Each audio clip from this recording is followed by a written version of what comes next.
Hi, my name is Will Dunleavy. I'm a Dublin-based writer and theatre maker. I studied English and drama at Trinity College and I graduated about 2 years ago. I just finished a year in the Vineyard Theatre off-Broadway in Manhattan as a scriptreader. I played musical instruments growing up and I really loved singing in choir at school and had bands and stuff. There were three sisters society said were inseparable, each so beautiful who could tell which was preferable, effortlessly elegant and all of them eligible, and I was in the mood to do something memorable. You see, I will not permit. And then when I went to uni, I got into theatre sound design, which was really fun, something I'd never done before, but then it sort of merged from doing the sound design stuff, adding in the classical music side, and then working on composition. So when Jack and I first talked about doing a musical song cycle together, we were looking for a composer because my musical abilities are fairly limited. And Ben and I were in college together and he was always banging away at the piano in some show or other. So we put together a list of people we thought might be interested in writing music for us. And Ben was at the top of the list and we asked and he wasn't doing anything. So he said he'd write, and that's how we started writing together. So I met Will at Trinity. We were in the same class and we did a lot of work together in the Student Drama Society. I directed a play he wrote, I was in a play he directed and wrote as well, and we worked together in quite a lot of projects as we went through those 4 years. And it wasn't until the last year actually really of our time that we thought, hang on, let's put our two and two together. You know, you love doing all this musical side of things and I love writing and writing lyrics. So why don't we just try some things out? And that's kind of just how it started, just as sort of trying things out with no real agenda. And we started looking for a piece to adapt because sometimes with the musical, there's so many things going on, like the music, the dancing, the lyrics, that it's easier just to adapt something because at least you know the story is there and you have something to work from. So we were looking for something that would be easy to adapt and also that was out of copyright, so it would be free. So I went home and I kind of looked through my bookshelves and I looked at Jane Austen, but they'd all been done before, and I looked at Henry James, but they're very interior and not really very musical. So I got to Dangerous Liaisons then, and I thought maybe, and I opened it, and I'd forgotten that there was a prologue to the piece, and I read it, and I kind of saw a way in for the adaptation, and I wrote like a first draft of the opening song that day, and sent it to Jack, and he liked it, and that's how we started working on it. It's quite a mammoth of a text, which I think is why what drew us to it in the first place is it is so rich. It's just chock full of amazing stories and drama and intrigue and literally everything you could want from a musical or a play or any sort of drama, artistic thing, you know. And I do really feel like it spoke to the moment. Well, it was 2 years ago now when this happened, but I feel like it still speaks to our moment in terms of like gender and sexual politics. It is a hard one to adapt, and I do find it difficult doing the book as well as the lyrics. It's usually regarded as like the greatest novel of the 18th century. So sometimes when you're trying to unpick it and put it back together again, it feels like you're fighting with it rather than adapting it. And a lot of the time it feels like you're losing. But it is very rewarding. There are amazing, amazing characters. And really, like, compared to the contemporary novels at the time, like, it's leaps and bounds ahead of where the rest of them are. Will's writing is amazing, and the way he's edited this complex, really quite complicated story into a musical is really something amazing.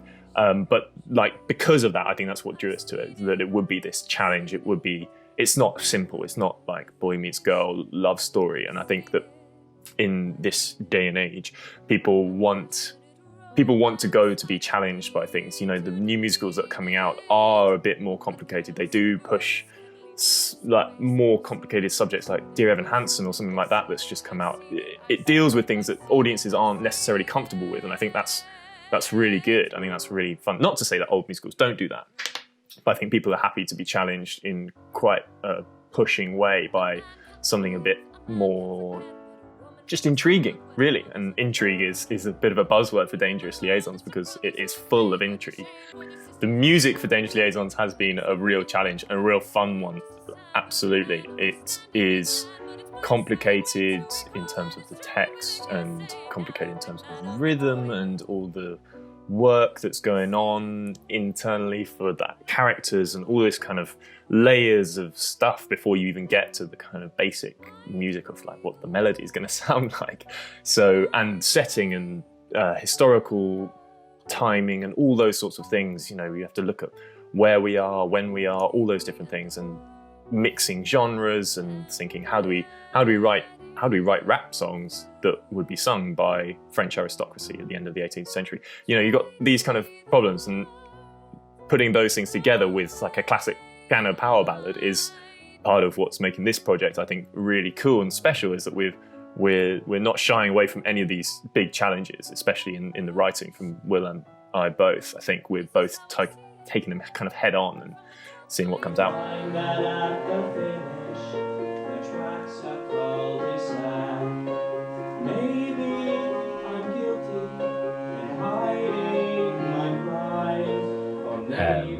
I don't really like to think of the lyrics as separate from the book, the dialogue of the piece.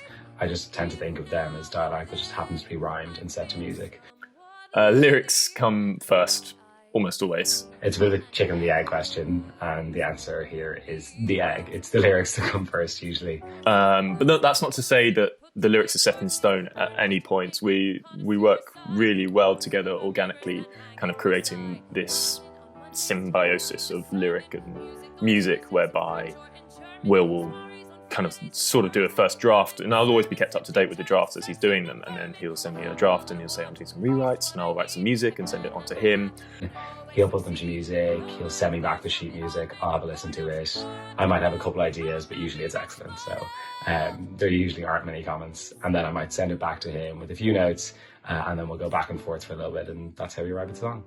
And we've almost always, in fact, we have always worked remotely from each other, which is kind of hilarious in a way, that at certain points he's been in Dublin, I've been in London, or I've been in Dublin, he's been in New York, or we keep meeting in random different little places and having little meetings and then going our separate ways, sending things to each other, sending things back and reworking. This is what I learned. If you're a young girl, the world is concerned. They wonder and they tease, and they wonder who she'll please, and they plead on their knees to receive her squeeze. Mademoiselle, please. I didn't quite realise how popular musical theatre is in Ireland, and there's so much, you know, at Trinity, the Musical Theatre Society, which was only like in fact, it started when I was there, was huge by the time I left. There were hundreds of people getting involved in their major productions and linking up with musical theatre societies from other universities, and just the amount of people and the enthusiasm and fanaticism that comes from musical theatre fans is insane. And, you know, the amount of regional musical theatre that goes on, and there's so much work being produced, and it's really, does form this core of people's theatrical understanding, which I think is incredible. And I think it's really even more incredible the amount of theatres that are willing to programme new musicals and support new musicals. I think people are starting to respect musical theatre more and to respect the integrity of it as a form. But I don't think Ireland at the moment anyway has the resources or the training structures in place to compete with London or New York in terms of a musical theatre scene, which is a pity because Irish culture is one that is very heavily grounded in storytelling through music. And there is a huge Irish audience for musicals. I mean, you know, you only have to look at the Borgosh Energy Theatre, which sells thousands of tickets a year for touring productions of, you know, UK musicals, to see that people are interested in musical theatre in Ireland. I do think, though, you're seeing a lot more Irish theatre work that, while not necessarily in a classical musical theatre tradition, does incorporate music and dance and text in a way that is more reminiscent of musical theatre. It's so easy to say, let's do a Lloyd Webber, or, you know, let's do something that's, we know, we've seen, we can do it, and I think that might especially come from this idea of like the TY musical and saying, what can we put on that we can get 30 people in the cast for without having people just standing around because we have to shove them in. You know, there are there small musicals being created? Are there new big musicals being created? And there is, I know there is, because it's happening, and there definitely is in terms of like opera and things like that. And I think that Dangerous Liaisons will fit really nicely in that kind of that emerging scene, with the this kind of new idea of Ireland creating its own musicals. If Lin-Manuel Miranda could write all musicals from now on, that would be great. But I do think what he nails in Hamilton is that musicals, I think, at their best, and what makes them different from opera, which they're obviously closely related to, is that musicals are drama set to popular music. And I think that's what Miranda gets so right with Hamilton. I mean, musicals should sound like what you're hearing on the charts. They are essentially a popular art form. They come from operetta and vaudeville. And I want to hear more musicals that sound like what people listen to on the radio, because that's how people engage with them. Music is such an important part of Irish culture, and I think it should continue to do so. And pushing itself into theatre is a brilliant way of doing that. So I think people should just keep writing songs, is what it comes down to, and collaborating as well. Writing songs with people. Nothing more fun.